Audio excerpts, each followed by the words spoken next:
Good afternoon to respected ma'am and my dear batchmates. My name is Divyanshi Yadav and my presentation topic is Introduction to Antihistaminic Agents, its classification and structure-activity relationship. Histamine is a biologically active substance which is basic in nature. It potentiates the inflammatory and immune response of the body.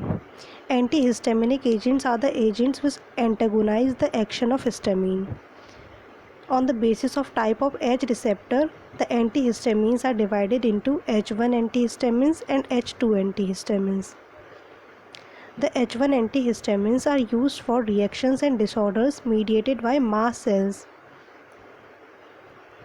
The first generation H1 antihistamine have a central effect, so used as sedatives.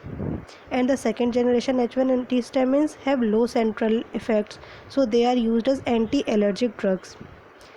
H2 antihistamines. H2 antihistamines can reduce the production of stomach acid by reversibly blocking the H2 histamine receptors found in the parietal cells of gastric mucosa. So they are used in the gastric reflux disease. The pregnant women and children should avoid using H1 and H2 antihistamines.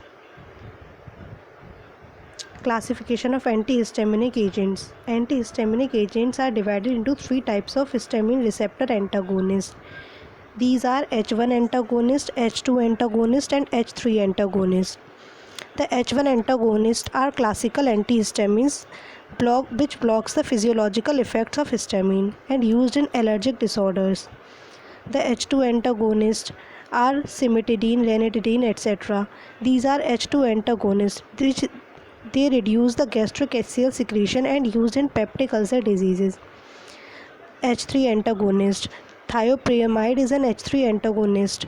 It regulates the histamine release from histaminergic neurons of CNS by presynaptic autoregulatory mechanism. The H3 antagonist is not recommended to be used therapeutically. Structure-activity relationship of antihistaminic drugs. Here is the general structure of antihistaminic drugs.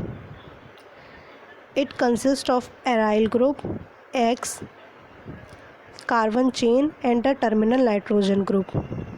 The aryl group can be a phenyl or substituted phenyl group or a heteroaryl group. It is important for antihistaminic activity. Nature of X. X is a connecting atom.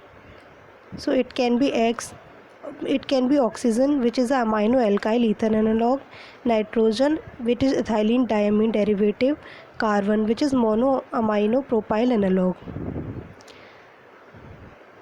Alkyl chain. Mostly antihistamines have ethylene chain, the branching of which forms a less active compound. This general chain present in all antihistamines.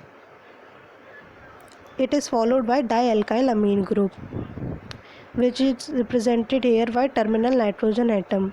The terminal nitrogen atom at the terminal should be tertiary amine for maximum activity. The terminal nitrogen can be a part of heterocyclic ring. That's all about my topic. Thank you.